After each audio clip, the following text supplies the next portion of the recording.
Welcome back to the Rugged Revival podcast. I'm really excited to have with me here today Jarrod Morris. Jarrod is a Texas-based singer-songwriter. He's also the podcast host of his own show called The Jarrod Morris Vibe.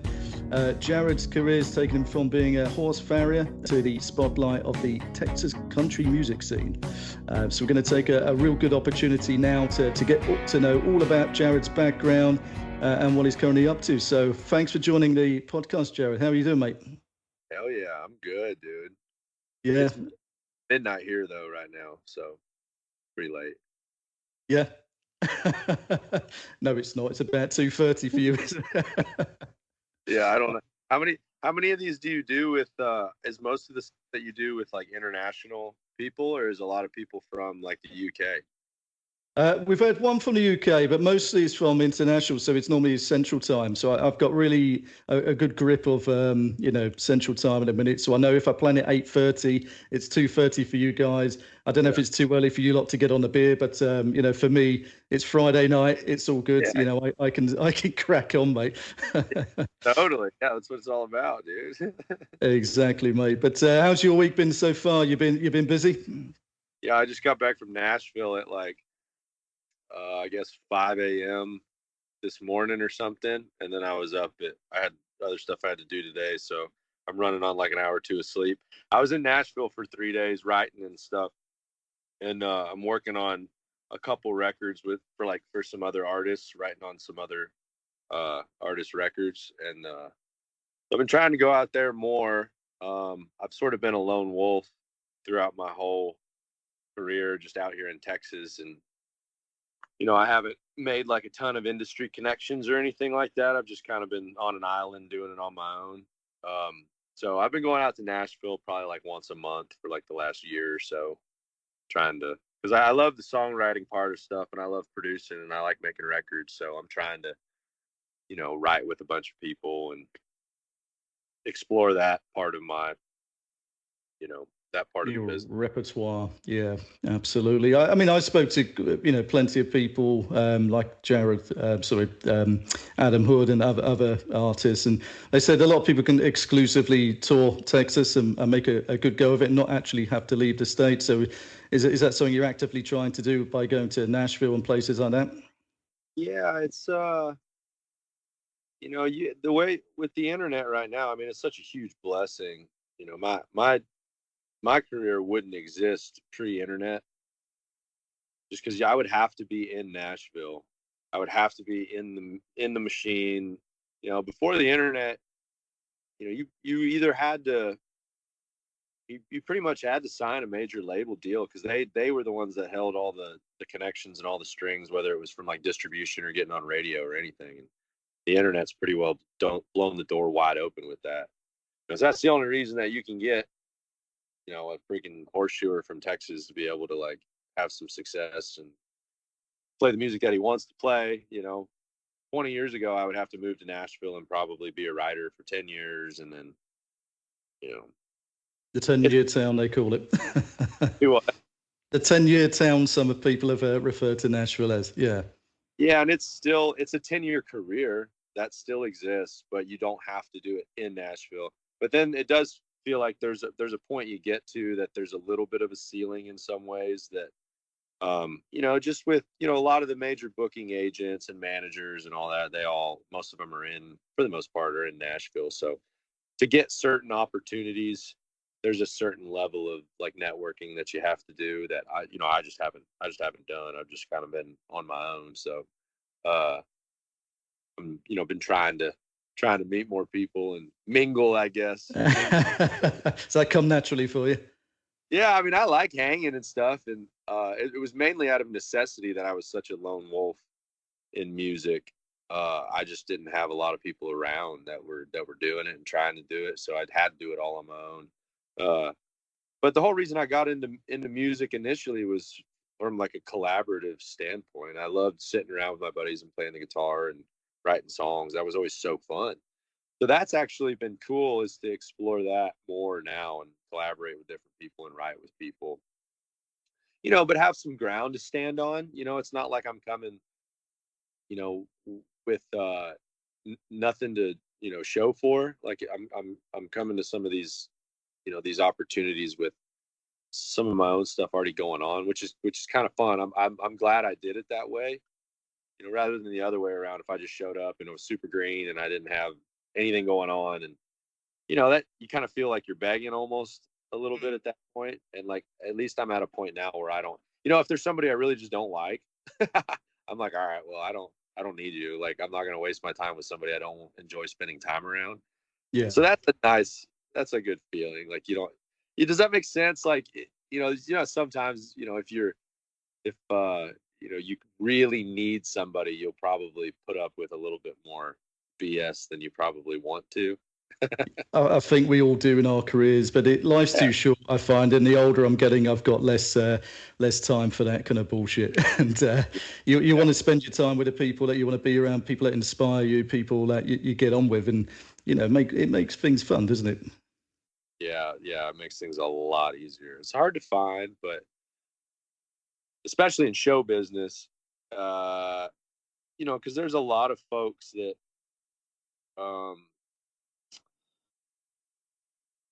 I say a lot. There's some.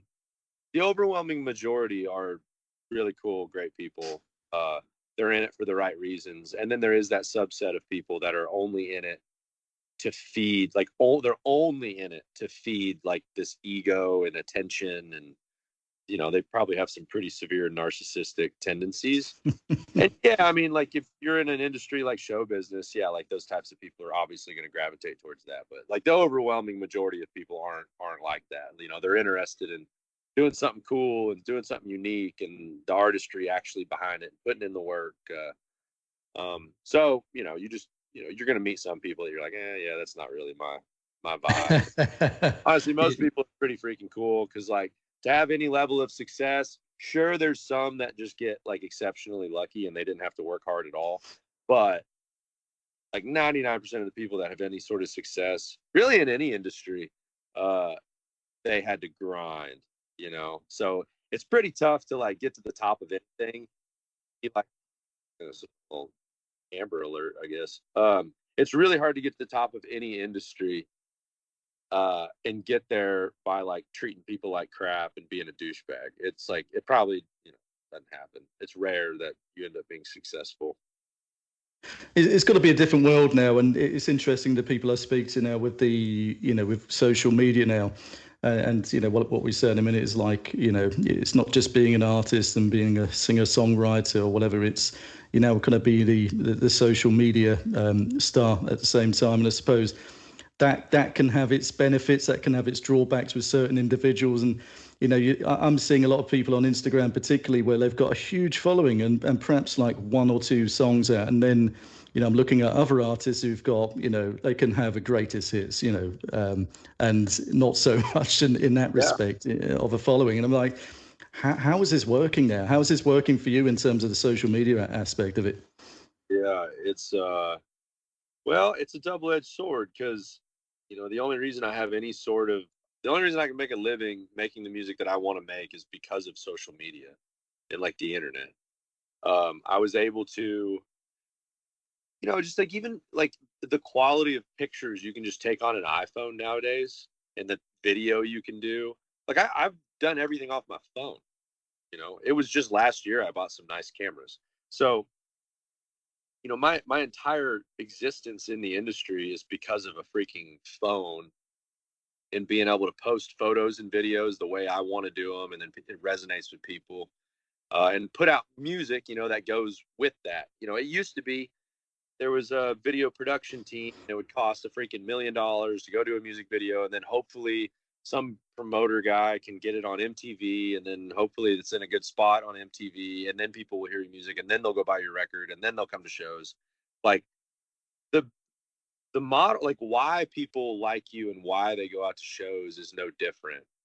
It's just the medium with which they consume it on is a little bit different. And I'm actually thankful that I don't have to go through a bunch of like a million different people to be able to get like my music video out to somebody. Like, if it's cool, I put it on Instagram and cut clips of it, put it on TikTok and on YouTube, and it's cool. People consume it.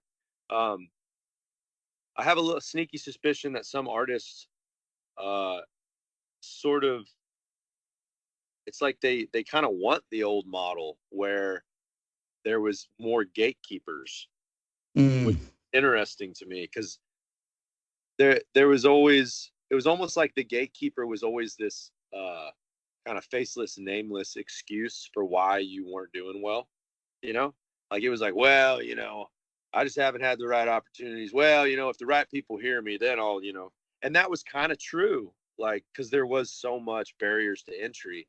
Nowadays, it's like, if somebody's not having the success that they want to have, it's like, well, maybe your music isn't that good. Maybe, I don't know if you've ever considered this, but like maybe the way, like, what you're doing, like, it doesn't resonate with people the way you think it does. Like, and that's kind of the cold. And it's not like I'm some freaking household name. So like, that's a conversation I have with myself, like probably too often, but I think it's a good one. There's just not, I don't feel like there's that many excuses anymore. And sure, there's some people that don't have maybe my favorite music, but it's really popular only because they've learned how to be really good marketers of the music. Like, sure, that exists, but I try not to. I just kind of do my thing. I put the blinders on and carry on. Some of the stuff that seems like a curse oftentimes is a blessing in my experience. It's like, we say, social media, it's like, well, you got to do all this, and now you got to be the marketing and promo and branding. Like, well, just flip that on its head. To me, that sounds like a huge opportunity. It doesn't cost a freaking $1 million to go shoot a music video and get it out to millions of people. That's dope. That to me is an opportunity. If you're willing to do the work, and it's a lot of work, but no one's forcing us to do this for a living. That's the other thing. No, you know what? It's a real positive way of looking at it, and that's why I like speaking to lots of different people, because everyone has their own opinion of things. And like you say, with the gatekeeping of the old school type of thing, and maybe that's some of the older artists that kind of get stuck in their ways with that. And it's interesting to hear, what other people think. But just dialing it back slightly, and I'm sure you asked so many times about this, mate. But I'm just interested about your background and how long you've been in music. And you're a horse farrier. Are you still doing that? Are you still kind of working away in the background, or is music now full time for you? Yeah, well, I always say that they both were. I just have one full time job now, where 6 years ago I had two full-time jobs. So the only difference is that, like, I don't have to shoot horses full-time anymore, which is awesome. But I never really got to do either one of them part-time. I just was going nonstop. I had to make a living. I would make a living shoeing during the week, and then just lose all of it on the weekend going and trying to play shows, paying a band and fuel and hotels, the whole deal. So and I didn't grind doing that as long as a lot of guys have, so I was thankful that I had like a career that, like, I owned my own business, and could, work like when I was available, and then have flexibility to be able to go play shows and to be able to write and stuff at the same time. But I don't have to shoot anymore. I still have like a handful of customers that I still take care of. And when I'm in town, like, I think I shoot, I don't know, I probably shoot like a handful of days a month or something.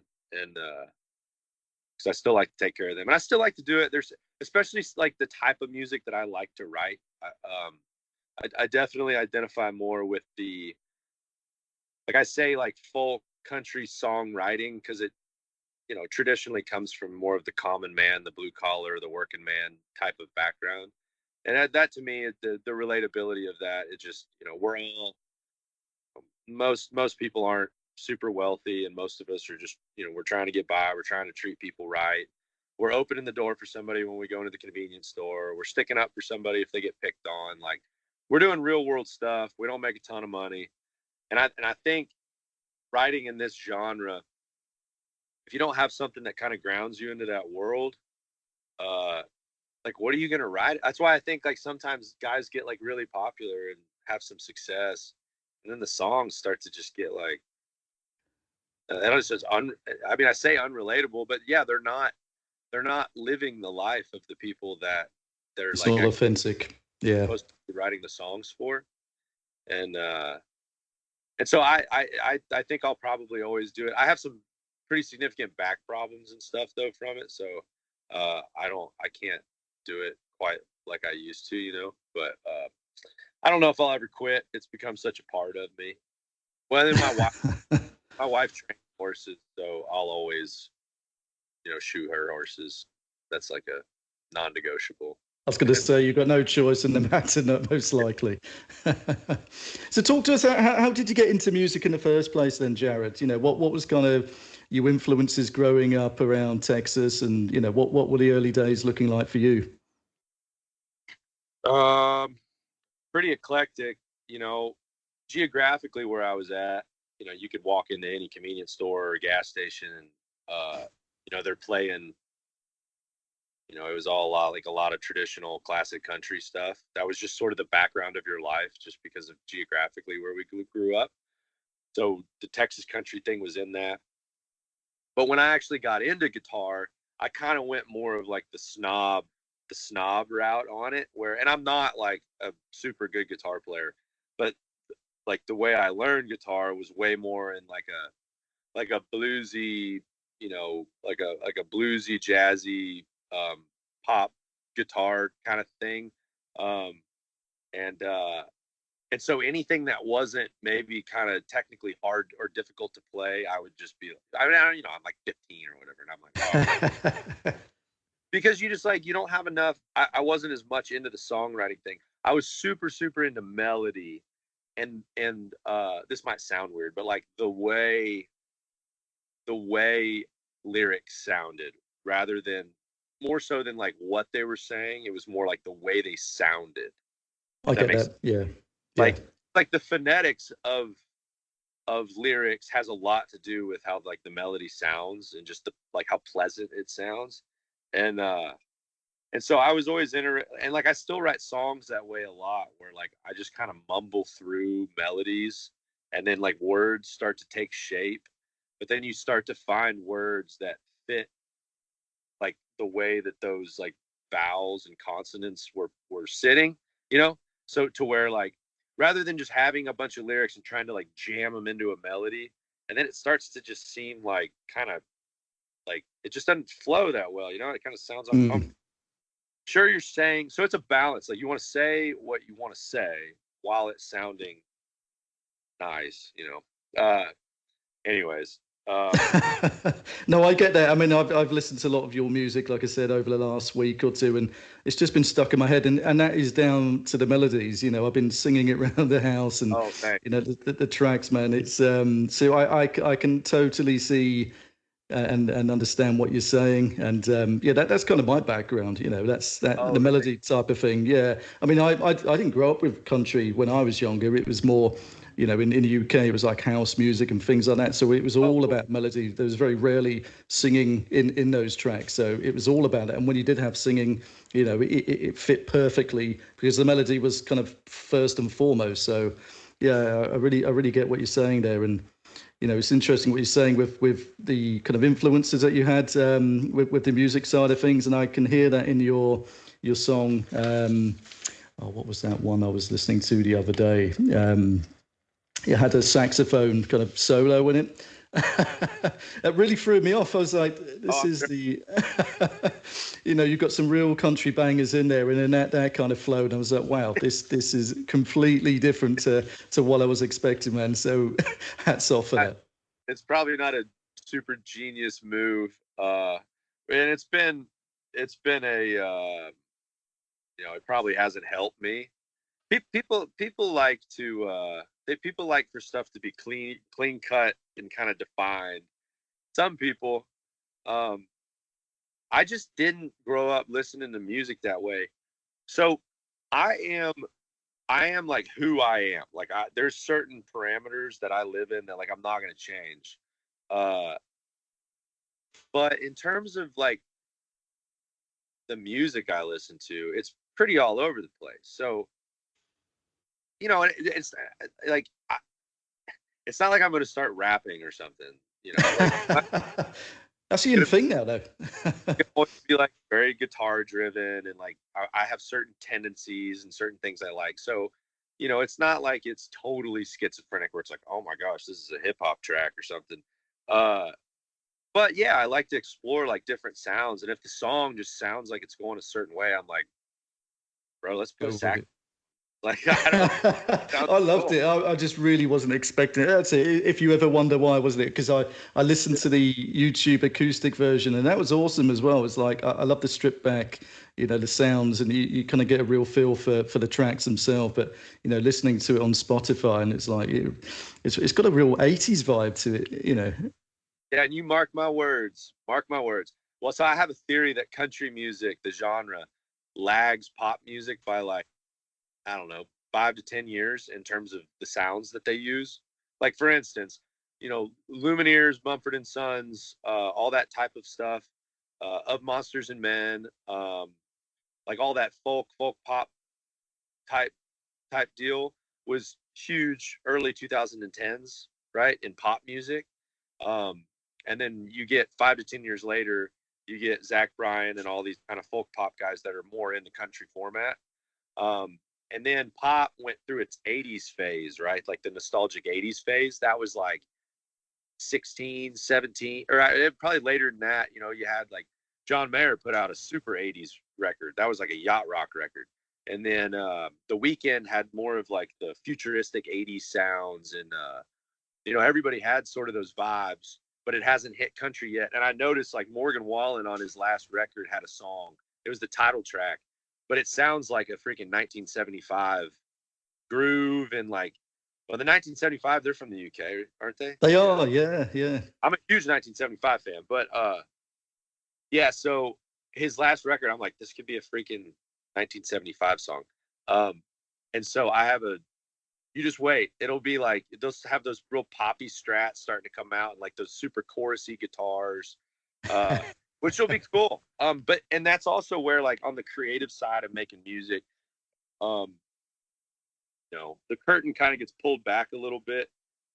I believe in genres because you have to, you have to be able to explain things effectively. Like there is a difference between like traditional country and like 80s pop rock. Like there are differences, but at the same time, when you're trying to make something unique and different, you're usually trying to blend multiple worlds. So you're borrowing from different genres, and that's where I think people would probably be surprised by the influences of their favorite artists. And I mean this specifically for the people that are like the diehard, like honky tonk outlaw country, which I love that type of music, but it's sometimes ironic how the things that they like, uh, and they say it's like outlaw country, and I'm like, oh, that's interesting. Like for instance, after this is a prime example. Like after one of my shows, there was the first two people I talked to at the merch booth was like it was like a guy, like an older guy, like probably in his 60s, and then it was like a girl in her 20s. The guy came, they were behind each other in line. The guy walked up and he was like, "Man, I loved it, really enjoyed it. Like, you know what I love most about you?" I was like, "What's that?" He goes, "I just love that you keep it straight country." And I was like, "Okay, cool, yeah, thank you, yeah, awesome." And then the girl walks up. She didn't hear what he said or whatever, but she came up to me and she goes, "Oh my gosh, I loved it. You know what I love about you so much?" And I was like, "What?" And she was like, "I just love that you don't keep it straight country." Back to back conversations. And I go, "Oh, well, thank you. I appreciate that." But look, That's a good thing. They're both right. Like they both, so like you either like it or you don't. Um, whether or not somebody likes it or they don't is totally an opinion. Like you're right. No one can disagree with you. If you say, "I don't like that," it's like, okay, yeah, all right, you're right. Can't argue with that. Now, why you don't like it is kind of a totally different. A lot of people don't know why. They think they know why, but they don't. Half the time, I don't know why. I think I know why I don't like something, but I really don't. I even like listen to some, like I love to go back and listen to like records and songs that are some of my favorite of all time, and then, but I don't listen to them all the time. So like the last time I heard it maybe is 7 years ago, right? And I'll turn it back on, and now with like the way my ears are now, and some of my experience in the studio, the way that I listen to those songs is entirely different. And it's interesting it's kind of humbling, because there's things I hear in those records where I'm like, oh, how weird they did that. Why did they do that? And like now my ear kind of doesn't like it in certain Mm. ways, but I have to tell myself, but that's like a lesson to be learned, where I'm like, I'm wrong. Like my new little technical ear is wrong. Like, because I loved it at one point, just purely just out of listening to it, no technical understanding. It just sounded good. And that's like the way music is supposed to be consumed. And so sometimes artists can get lost. Like I'm guilty of it. You can get lost in something being, technically good or whatever. And then you just kind of lose the whole, Mm. the essence of what it was supposed to be to begin with. Definitely. Well, music is just a mood. For me, I go Yeah. through weird phases. I'm listening to Sade last night. I have no idea why, but I just fancied listening to a bit of Sade. It's not very cool. What was it called? What'd you call it? Shard? Sade, yeah, it's like 80s, 90s, like soft rock or jazz, shall we say? As I said, it's not particularly cool. Or you go through a phase of just like I'm a big Southern rock fan, so and this is how I kind of went full circle with country. So I love country, but I'm not just someone who listens purely to country. I've got friends that like that and just only listen to one genre, and I think it's quite sad. It's a mood, and if you want to put something dancey on, you put some house on. It's like whatever takes you each day. Totally. Yeah, I'm totally with you. Yeah, yeah. It's just a total mood thing. It's a vibe thing. Like yeah, like even in my live show, like I have a lot of music that's really thoughtful and slower, more ballady. But like in my live show, I don't particularly want to go out to a show and see somebody just not smile the whole time and just do the like sultry brooding song. Like it's cool, but I'm not going to sit there for 2 hours and listen to that. It's boring at some point. Like Yeah. not every song has to like lyrically change the world in some like super profound way, talking about just the heaviest components of life. Not every song has to do that. Some can, and that's cool. But like other ones can alter the course of your day and alter your mood because how the freaking synth sounds over this drum loop, drum machine. Like that also changes the like your perspective on the day as well, just as much as the super deep lyrics. And then if you can do both, that's where it's like, you know, That's where it's fun. I noticed though, I was going through your Facebook because I do a bit of research, obviously, before anyone comes on, and I was scrolling through, and there was a super oddball kind of track that you were playing live, and that was "Tears for Fears," man. So, so you're jamming out to that. I was like, yeah, yeah, sweet, that was awesome. love it. Yeah, most people would be surprised because I come out of the cowboy rodeo world, and like I cover Billy Idol in my live show too. I do White Wedding, and people are usually a little surprised, but like yeah, every rodeo I've ever been to, they play White Wedding in the rodeo. Like that's where when worlds collide, that's what I like. People aren't quite as people are nuanced. What we like, what we don't like, how we dress. You know, you know the people we like to date. It's just like people are just super nuanced. We're not quite as clean cut as you know maybe like a marketing team likes to think that we are. And that's when usually something breaks through, is because it's just different enough where it's like, wow, it just catches your attention. It's like, okay, you know, Sturgill Simpson is a prime example of that.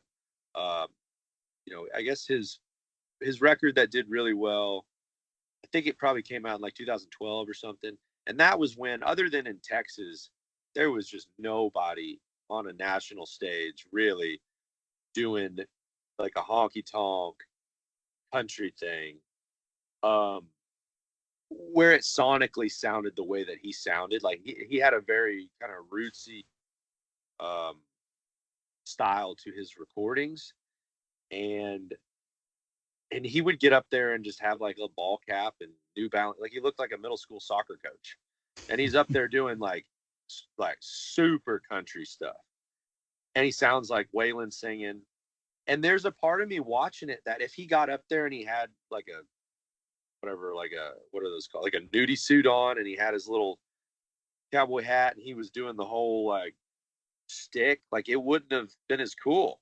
Because it would have been almost inauthentic. It would have just been sort of hokey. And I'd seen it before. I've already seen it. So it's cool. I like it. I get it. But I've already seen it. But what I haven't seen is a guy that sounds like Waylon and writes unbelievable songs that are like super unique. But then, dresses like he's just freaking, he's just going to the grocery store. Like, just woke up. I've bought tickets for him in London in March next year, so I cannot wait. It's the old Johnny Blue Skies kind of stick that he's got going on, man. So I cannot wait to see what sort of show he puts on. And he normally plays for hours as well, doesn't he? It's not just a short set. It's a whole kind of myriad of music that he puts on throughout the show. It's you talk about somebody that's switched up sounds quite a bit. Holy cow, he's gone for it. He did the whole Japanese like anime saga thing. Yes, that whole record was I like that or something, wasn't it? It was crazy, wasn't it? Yeah, it was like wasn't a version of one of his existing albums, wasn't it? That he kind of went off on a tangent with the anime and other things that he's done. I mean, I got into Sturger with, I think it was Cutting Grass was the one that I started listening to, and that's still my favorite because it's simple. Mine was that High Top Mountain. Yeah, I just can't get over that record, dude. It's so cool. Well, and that guitar player that played on that stuff, I'm pretty sure he's from Europe. Pretty sure he's from like Eastern Europe or something. Oh, right, okay. And I don't know how they found him. I think I can't remember the story. It's a cool story, but he's just an absolute just freak shredder. So that's a prime example. I mean, he's playing in what is my opinion, like one of the better honky tonk country bands that's been around for a long time, was when he was doing that stuff. And that guitar player on those records, how do you get somebody that sounds like that? He sounded different than stuff we had heard before, while still like paying homage to, he learned the styles and the techniques, of that genre. But then, of course, because he lives in freaking Eastern Europe, it's probably going to have some different flavors to it. It was cool. Like, I love that. That's what makes it cool. Makes it different. Absolutely, man. Unique, authentic. I like authentic. That's what I'm drawn to, and my ear has a knack for picking out crap, basically. And unfortunately in the UK, and I was speaking to a lot of people from Nashville and Kentucky and places like that, and I said, is the radio the same where you are? Because in the UK, it's very hard to get away from solely like Morgan Wallen and Megan Moroney and those sort of artists. And I found a lot of you guys through listening to the Ranch Radio and going on the internet radio, because cool. I just can't find it here, man. And I went on to that, and I've listened to that pretty much exclusively for the past couple of years now. And this is where I've picked up on people like Adam Hood and yourself, and the Texas-based artists, because it's a Texas radio station. And I love it, and they were playing some music today, and from really small artists. I'm like, this is cool. You go on Instagram. There's one guy I was following today had like 1,000 followers, and I thought it's great that his tracks are being played on such a cool station. Is that what Texas is like? Have you got more kind of opportunities to listen to things like that on the radio? No doubt. Like there is nowhere else in the country that gives totally unknown aspiring songwriters the opportunity to like carve out like a legitimate career that they can go like tour, play shows. Like you can get up in a bar. I call it the Texas heckle. So like when I first started really playing music, I was down in South Florida, and I would play these like cover bar gigs and stuff, which are necessary because it teaches you how to like just interact with the crowd and like how to, take a little bit of shit from somebody and give a little bit of shit and laugh and have fun. But you just play a bunch of covers, and down there, typically it would just be like, hey, play something we know. Like, they don't want to hear your original song. They don't care, right? Like most tourists that really like most places in the country. And when you go to Texas, like you can go to some like dive bar, and they'll probably have some dude over there like playing the happy hour with his acoustic guitar, and he's playing a bunch of covers and stuff. More often than not, there'll be some freaking cowboy dude in the corner of the bar, like just been sitting there in silence the entire night, drinking his beer, just listening to the guy. And then when the guy says, is there anything y'all want to hear? He'll be like, play something you wrote. And the whole bar will sit there and listen to him. And like, if it's trash, they'll let him know. That's the other thing. That's the flip side. Like, they'll let you know, but they'll give you a chance to listen. And, like you go to Broadway in Nashville, and you're not allowed to play your original songs. Not allowed to play an original. Like, they give you lists. That's why you go from bar to bar, and they're all playing the same songs, which that's part of the marketing of the labels own pieces of the bars and all that. So they're trying to pump out certain types of music. Like, I get it. And at the same, like, I just went and played some songwriter rounds in Nashville, which are like, they were dope. It was very, very cool. It was all songwriters, song swaps, and we'd sit there and play our songs.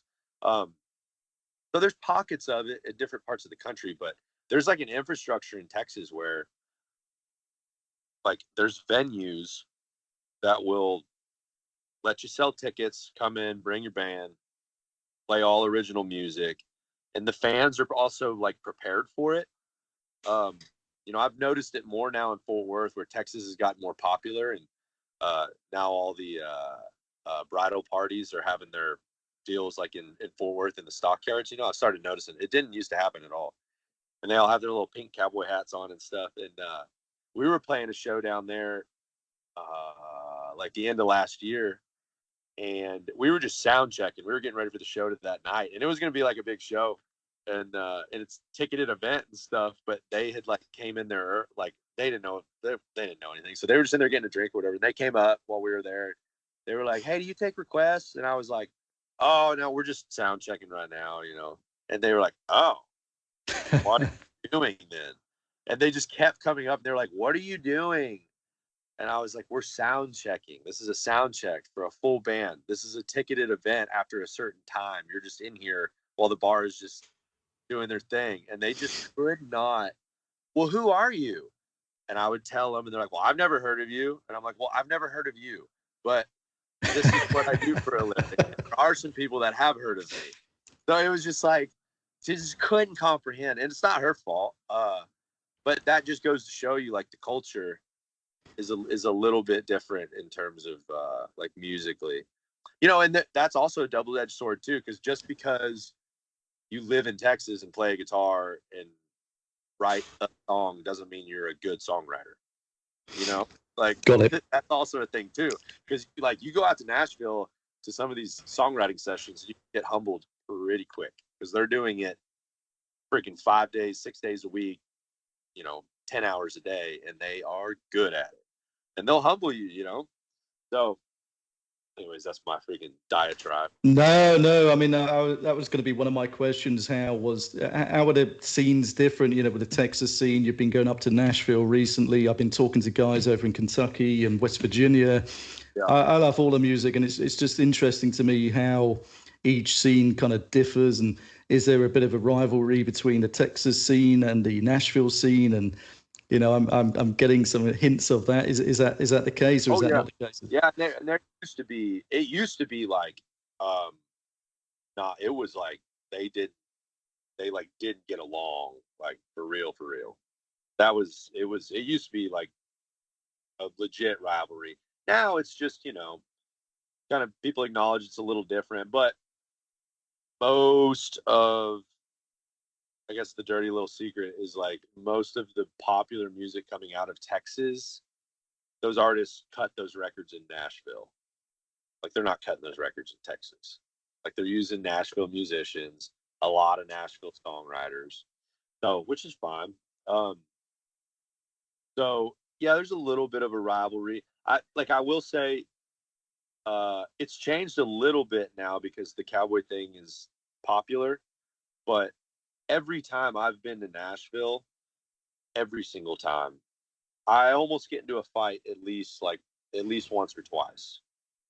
Every single time every time I go out. I mean, it just happened 2 days ago where it was like I had to tell the guy, like, all right, he just kept going. I just walked out on the patio with my buddy, and he just goes, "You in that effing hat." So I had my cowboy hat on.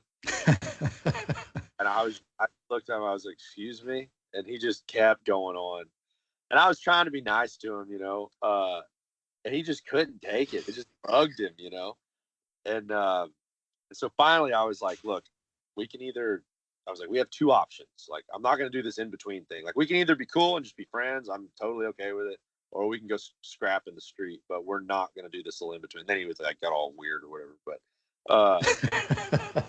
like, I don't know. He's like, "Where are you from?" And I'm like, "Texas." He's like, "Of course you're from Texas." I was like, "Gosh." So I told him, I was like, "Man, if you came to where I'm from with all my buddies, we'd be nice to you." And I was like, I think you're probably a cool guy. I think you're just misunderstood, Did that soften the conversation any? No, I just pissed him off.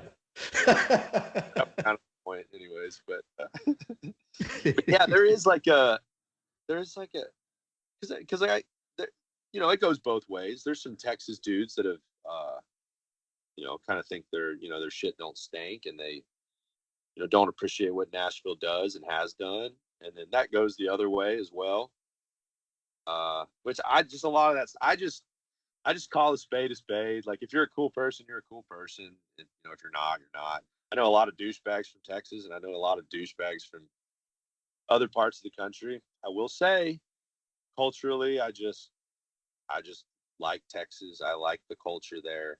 There's just a ton of stuff about it I just really enjoy. And I've lived a lot of different places too, but there does seem to be something particularly special. And I say Texas, it's like even surrounding states, like I love Oklahoma, love it, and all up through the West. Like, I got a lot of good friends now from like Wyoming and Montana, and like they're cool people, just good people. There's a lot of good people all over the place, but. Well, one of my places I really want to go is Texas, and I keep hearing about Billy Bob's Texas, so I'd love to go there. Have you been playing there? I've never played there. No, I've never played there. We just did the big show I've done in Fort Worth was just a few weeks ago, and it was like, right, there's a smaller venue called Tannehill's. It's really nice, but it's smaller, and it's like right next to Billy Bob's. But I haven't made it to Billy Bob's yet. I'm only saying that because I keep hearing it on the ranch radio, and I thought that sounds like a cool place to go. I don't know anything about it, but it's like the biggest. I think it's the biggest like bar in the world or something like that. Biggest honky tonk in the world. They describe it as. Yeah, so I thought that's got to be somewhere you have to go if you're into your music, into your Texas music. Sure. Billy Bob's, man. So I'm 40 in January as well, so I'm trying to convince my wife to be that. Let me go to America for a weekend, which will turn into a week or maybe a two weeker, and then I'll tour Texas or somewhere like that. So yeah, I think that's the great irony is like I listen to a ton of I love Oasis, I love Coldplay, I freaking love the 1975, like all the British people. Like I grew up on Eric Clapton, like I was a huge Eric Clapton fan. Same. Huh? Same. Yeah, I love Clapton. He's awesome. Oh, yeah. So it's just funny. It's like you almost don't even. There's something weird about just not. If you grew up around it and grew up with it, you just don't appreciate it as much. It's weird. The human experience. We're some weird creatures. We certainly are, mate. Love it, So let's go into your career, Jarrod, in terms of your debut album, West of East. When was that released? I guess it was 2019. Yeah, so about 5 years ago. So it seemed like an eternity ago since that came out. It does and it doesn't. I mean, 5 years isn't even that. That was the crazy thing is it took me so long to even just get to the point where I put out some music. that's what the time leading up to that was. What was like, I scrapped 2 whole projects, maybe more, even 3. Yeah, I lost a lot of money. Just, they didn't sound good. It wasn't good. I wasn't good. Like, the songs weren't that good. It's just like the whole thing. And just never put it out. And then finally got with the right people and then put that out. And yeah, so, I mean, that was only 5 years ago. And then put out a lot of stuff since then. And then now we're finishing a full album that we'll end up putting out. The first single is coming on December 6th, and then the record will come out in the spring, early summer of 25. That's cool. a while to figure that sound out that we were going for on this new stuff. So I'm excited. Does the new stuff differ much to what you put out? I mean, I was listening to, let's say, all of your records that you put out just to get a kind of flavour of where you started and where you're up to now. And I mean, there's some great tracks on the original, the West of East album. You got Coyote, Red Bandana. And for me, it struck out. It was really well produced, because I hear a lot of kind of debut albums come out from smaller artists, and I can hear the songs are there, but the production isn't. What sort of team did you have behind you for that? Yeah, I was really fortunate. There's a big festival called Larry Joe Taylor Fest here in Texas. And Larry Joe Taylor is kind of like an old Texas music legend. And he puts on a songwriter competition every year with the festival. And then, like, in 2017 or 18, I won that competition. And it's like it's a pretty big deal in Texas to win that deal. And we ended up becoming really good buddies, and then he helped me out a ton, helped me get my first like booking agent, and he managed me for a little bit. And then he hooked me up with a guy named Lloyd Maines, which is a legendary Texas producer. So he's the dad of Natalie Maines, who's the lead singer for the Dixie Chicks. So he produced like the Dixie Chicks record and a bunch of Pat Green records, and he did I can't remember, I know he did 1 record. I don't know if he did 2 records for Parker McCollum, his like sophomore and junior albums. I think he used Lloyd Maines. So anyways, Larry Joe was friends with him, and then he hooked me up with him, and so he produced that first record for me. And then there was a guy named Josh Serrato, who was the engineer. He's from right around Larry Joe there, and he helped me a ton, and I've worked with him a lot, and he did part of my second record as well, taught me a lot. We spent a ton of time together, and he's a total freak. So he plays guitar now for Co Wetzel, and is co-producing a lot of stuff with him. So yeah, that was the moment where I finally found some people that was like, okay, you get what I'm trying to do, you like what I'm trying to do, and you're willing to like spend some time on it. And they helped me a ton. And so now going forward, like I have my own studio with he actually drums for me now, but his name's Wyatt Lankford. He's a really good engineer and producer, and we have a studio together. And so he works exclusively with me now. So I've pretty much spent like the last 2 years just in the studio trying to get better, because the studio is like an instrument of its own. That's just like kind of a whole other beast. And so you kind of do just have to, if you want to get unique sounds and just different takes on things, you just got to spend time tinkering, Some people like that, some people don't, but I want to get, I like to have just something that sounds different, and that just takes time. So that's where we've been working a lot, and but we finally have like landed. I think we've landed the spaceship. So what other artists have won the Larry Joe Taylor Songwriters Award? So you won it in 2018. Is there any kind of household names that have won it before or after? Is that the biggest thing in Texas for people to get into outside of kind of Nashville? Yeah, I mean, probably like on the songwriting side, it's one of the bigger ones in Texas for sure. But like Parker McCollum won that competition, like I think like a few years before me or something. And then I think, I can't remember if Cleto Cordero won it or if he was just in it. But he's the writer singer for Flatland Cavalry. And he's like, awesome. Yeah. Caitlin Butts was in it. I mean, Giovanni and the Hired Guns. Giovanni was in the competition the year I was in it. Um, Randall King, I think he might have won it. I can't remember. Yeah, there's a whole bunch of them. You know, that's like sort of the thing. You go do that if you want to write. With his esteemed company, then there's a lot of those guys are quite big in the UK as well, particularly Flatland Calvary and Oh Caitlin yeah, Butts at the moment. They're yeah, killing it. yeah. And I mean, and then there's some other people that have won it that, I mean, that's what I'm saying is like some of those artists didn't win the competition, but they're like having massive success. So that's like that's the whole thing.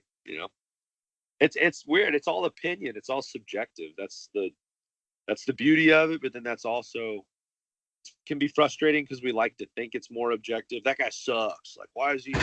Well, according to who, right? Like, I don't like Florida Georgia Line, but I don't know. You're allowed to have an opinion, I think. In this day and age, it's getting more difficult, though, isn't it? Definitely. You're allowed to have an opinion as long as you acknowledge it's just an opinion. You're like, this is crap. Like, and I get it. I get it. There's some stuff I don't like. I'm just like, this is terrible. But I get it. I just try to resist being too freaking, stuck in my ways on that type of stuff anyways. I get be bullheaded on some other things for sure. Well, you talked earlier about being a bit of a lone wolf. I mean, with the stuff that you've done or the stuff that you're about to do, are you collaborating with more artists on the records? Yeah. We'll say that again. Are you collaborating with any artists on your new records, or is there anyone that you're spending time with, to make music? Yeah, there's some songs that I'm like, yeah, I mean, even just from like a production standpoint, an arrangement standpoint, there's a lot of talent in Texas. There's a lot of musicians and producers in Texas that I don't think have been utilized, the way that they should, based on how talented they are. And so I'm trying to just like go work with different, like, oh, this is a dope drummer. Oh, this is a dope producer. I do like to work with musicians that are more like engineer producers, because it gives them a lot of perspective on like how a record is really made and how it's finished from like start to mixing. And I think that heavily influences like the parts you play and the tones you use and things like that. So just doing a lot of collaborate, like even just kind of jam session type things where we can develop sounds and stuff. I'm doing a lot of that. Then writing with some different people. There's a dude named Ross Cooper. He's a Texas cat. He lives in Nashville, but we've been working on some tunes, and then there's a dude named Chancey Williams. He's from Wyoming, and he's like the freaking the modern day Chris Ledoux out there, and we're working on some like rodeo tunes because this new music I'm putting out is pretty heavily influenced by. It has more of like a coyote type thing to it, but it's pretty heavily influenced by punk and like alternative 90s rock.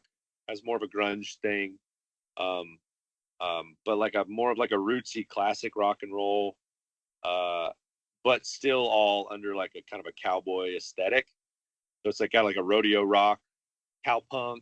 I was going to say, what do they call it? Cowpunk, emo country sort of thing, isn't it? A lot of those elements, but a lot of energy, ton of energy. Yeah, I'm collaborating with some different. Like I've even been writing some songs with some like rodeo cowboys that are not songwriters, and we've been getting together. And I'm wanting to do like songs with them, where I can get like I just get ideas from them and stuff, and then we can write it together, and then put out like an EP where they're like featured on it. They don't play or sing on it or whatever, but we wrote the song together. But they're like big time rodeo cowboys. I just think that would be like the coolest thing ever. And it's fun to do because like they've never done it. They don't know anything about like music or anything. But we can just sit there and BS, and they can talk about some things, and I'm like, okay. And we can put it together, and then they can have fun with it and be like, oh shit, well that's actually pretty good. And I'm like, I see. It's like I think everybody's a songwriter. Everybody's a creative. Like you can do it. Like driving down the road in your car and humming a melody and putting some lyrics together. That's songwriting. I'm sorry, there's not some badge of honor that you don't have to go to school and get some diploma to be able to do it. It literally is doing it. So yeah, it's just trying to find like cool, unique, creative ways of just, doing something fresh. No, that's cool, mate. I mean, you've been through the mill, starting out and getting to where you are now. And I talk to a lot of up and coming, real young artists at the moment, and it's trying to find out, from the established guys or the people that have been there and done it, or going through the motions now. What sort of advice would you give to those guys that perhaps you wish you knew a bit earlier on, or someone had told you? Is there anything that you could perhaps tell those? Trying to think of something actually helpful. Not just something like inspirational. Trying to think of something practical. Oh, well, here's like a practical thing. I had somebody really early on tell me, it told me, don't expect anyone to do anything for you. Do it all yourself. Don't expect anyone to do anything for you. So I really took it to heart, and I took the mindset, you can either get on board this train or not, but it's heading in this direction. And whether or not you want to contribute isn't going to have any effect on what I'm going to do, because I'm just going to make it happen. Even if you say you're going to do something for me, there's a chance I'm going to do it anyways, because I'm not expecting you to even do it. And most of the time they wouldn't. What I found out, so that same person that gave me that advice also later on told me, I just can't, I can't deal with you. You just, you don't let anybody do anything for you. Right? You're like impossible to work with. Too headstrong. And I was like, what? I was like, you literally told me not to expect anybody to do anything for me. So there seems to be this balance that I haven't ever figured out. I'm not a great salesman, so because there's an element of sale, especially in like show business. There's like an element of selling yourself that I just don't like to feel like I'm BSing people, or like even if I have a cool opportunity that might happen, if it hasn't happened yet, I don't really like to tell people, because then it just feels like I'm just cheesing them up. Like I just don't like to do that, which kind of hurts you in this industry, because people, I don't know, like people will sort of describe you how you describe yourself. And if you're almost too self-deprecating and too like, oh, I'm just grinding, that's what they'll say. They'll be like, yeah, I think he's really struggling. I don't know if how well he's doing. Even though you're just like trying not to be a douche, like you're doing good. You're having fun. You're crushing it. But you're just going like, yeah, I'm just trying to make it happen, But what are they going to say to somebody else? They're going to be like, oh, I think he's just kind of trying to make it happen, So it kind of perpetuates thing that you don't want. And I've probably done that to myself at times, but you kind of have to come to grips with like, I just can't be the dude at the bar, like talking about like, man, I had this right with this guy yesterday, and I'm going over here. I got this, and man, this record label, and just like going on. I just can't do that. So I guess the advice is like, you have to find this balance of being headstrong enough to know what you want to do, and sort of guard yourself where most everybody's going to let you down and not do what they say they're going to do. And you have to be willing to like just pick up the pieces where they left off and just keep moving forward. But don't do that so strong to where you kind of shut people out, because you do need help from some people, and it can kind of be off-putting, almost maybe intimidating in ways, and it might prevent you from having opportunities that might make it easier for you. So that would be my long-winded. Oh, in quotes, Jarrod Morris's, quote of the day. But no, that's awesome. It's no shit advice. It's no bullshit. That's what people want to hear. What's the reality of things in the industry, and some people ham it up and some people kind of fake it, and sometimes you need to hear the reality of what it is. Yeah, but if you also, so for instance, my band for the longest time, like guys in my band, I just wouldn't tell them anything really. So they would like never really get any good news, right? It would just be like we go play an empty bar and like, but I never wanted to feel like I was trying to convince them to stay or like, BSing them or anything. But that's a tough ask. Like if they don't know any good things that are going on, like that's tough to expect them to like, so you have Wonder to why give. they're sticking around. There's got to be some pot of gold at the end of it, isn't it? Yeah, yeah, exactly. Yeah. No, that's cool. And just moving on slightly, mate. You've got a really cool podcast that I've been watching lately called the Jarrod Morris Vibe, and you've had some awesome artists on there that I'd love to speak to as well. People like Race Ricketts and William Clark Green. These guys, are they people within the circles that you mix in? These are Texas-based artists as well, aren't they? Yeah, they're mostly Texas-based guys. Yeah, cool cats. Um, yeah, I know a lot of people I have on the podcast I've never met before, so which is kind of interesting. I like to do that too because that's why I kind of like podcasts. It's like and I don't really like to talk to them that much before I have the conversation because I kind of like that. The It's live, unknown. live on camera. Like you're both figuring out. 'Cause there's like a rhythm to a conversation. You're both trying to figure out each other, and there's like almost a clunkiness to it, which is real. Like it's not filtered. It's real, and I like that. And then there's genuine surprise. If you were to talk to somebody for 20 minutes before, you might find out they just had a baby. But then your question in the podcast might be kind of like, well, it might be more like, well, so you told me off camera you had a baby, which is kind of a lame question. Wouldn't you be like, what's new in life? Anything new? Then they're like, well, I just had a baby. And then you'd be like, oh, damn, but genuine surprise. Mm. So it's like, I like it being like free flowing, which sometimes can put you in a real pickle too if you say it wrong. You don't know what's going to come out of people's mouths, do you? Oh, for sure. For sure. We're quite laid back on this podcast. We'll have a beer, we'll have a whiskey, and sometimes we don't know what we're going to say, to be quite honest with you. It gets a bit hazy towards the end, but we keep at it, man. But no, it's difficult because doing these things, like you say, we've never met before, but it's trying to have some kind of real conversation. I'm not a radio host, it's not this kind of fake kind of banter back and forth. It's trying to ask the real kind of questions that I think people might be interested in, and having a bit of a laugh along the way while we do it. It's got to be fun. Y'all say having a gas? Is that a thing? No, not over here, mate. It's having a laugh. That's what we say. Having a laugh. People don't say having a gas. No, that's something different over here, mate. That's like passing wind over here. I don't know why I thought that was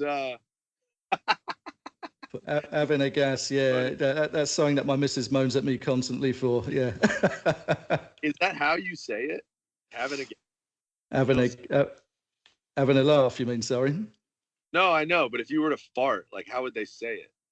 Oh no, it would be passing gas or farting. Okay. So yeah, having a gas, it means something slightly different here, dude. Well, no, it doesn't. It doesn't mean it means the same thing here. So I don't know. I was under the assumption. I don't know why.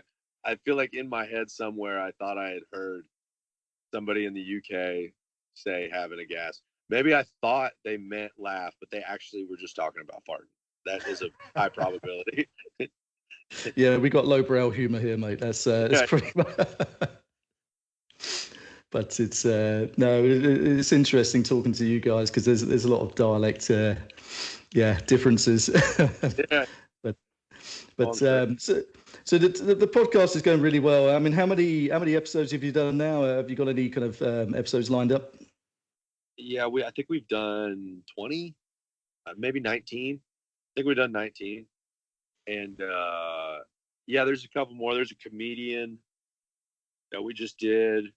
And then we've got a few more lined up in like December. Some more like Texas songwriter types. And then there's a couple pretty big ones too. that I'm going to have on there.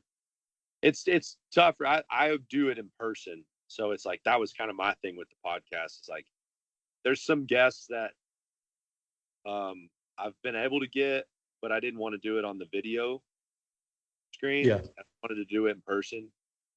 Like when we did one with Parker, we went to the venue that he was playing at. We went and set up there and did the whole video podcast thing. So I like to do it in person. So it's like, if I can't get them in person, I just won't do it, which kind of sucks because there's some guests that I want to get that I probably could get, but I don't know. It's just.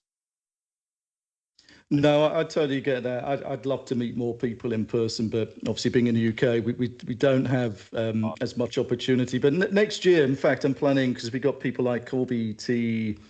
Helms, I think his name is, and a few other people coming over to the UK. And I thought, you know what, I'll take my camera that I've bought, I'll go meet them before their gig, and we'll do some in-person podcasts just to mix it up. Right. You know, it's nice to have that proper interaction rather than, like I say, it can be a bit clunky over Teams and, you know, these video conferences. It's not quite the same, is it? But no, that's cool. I mean, is there any people that you've met through the podcast or through the shows that you've been doing that you kind of fangirl moment over? Anyone that you've been starstruck over? It might be good that the people I was raised around were kind of an irreverent bunch, you know? They were a very just like pretty blunt type people. And, you know, like, it didn't really matter how much money you made or like where you come from, or like, they're going to talk to you how they talk to you regardless. And so I think that was kind of bred into me in some ways. So I have a level of irreverence like that, which is probably a good thing, especially doing like a podcast. But you know who's like, so Parker, when people talk about that whole like it factor thing, that dude, it's just different, man. Like, he just walks into a room and the room just is different. Like, for real. It's just like, God, like, he makes you just kind of like freaking pull your shoulders back a little more. Like, he's one of those guys. Like, when you stand next to him, you just kind of feel like you're like, yeah, well, I'm kind of a badass, I guess. You know what I mean? But explain that. So when people talk about somebody having an it factor, it's like, well, that's probably it. That's what that is. And I don't have that, you know, like, I don't know what that is, but he's got it. So starstruck, no, but he's a cool cat. But more like in like an observational way. It was like, damn, what is that? You don't see that very often. I don't know what that is. So what is it, like you say? And it doesn't mean you have to be like the biggest extrovert in the world to kind of light up a room. You know, there could be the quietest guys going, and there's just something about them, isn't there? That like you say, you can't describe it. What is it? Yeah. I wish I had it. Yeah, you're telling me. Yeah, no, yeah, people just want to punch me. Yeah, I have the opposite one. Weekly, by the sounds of it. Yeah. I have a punchable face. Yeah. Only in Nashville, seemingly. It really is. It's like, it's in Nashville. I have a punchable face. That's hilarious, man. Have you got any plans to come over to the UK, mate? I ask every guest because I'm just wishing more people came over here, you know, like yourself and Adam Hood and people I speak to. I'd love to see you over here. Yeah, it'd be super cool. I don't have any plans, but it would be cool. It'd be real cool. Yeah, I would love it. And I've always heard people talk about, like, even going over into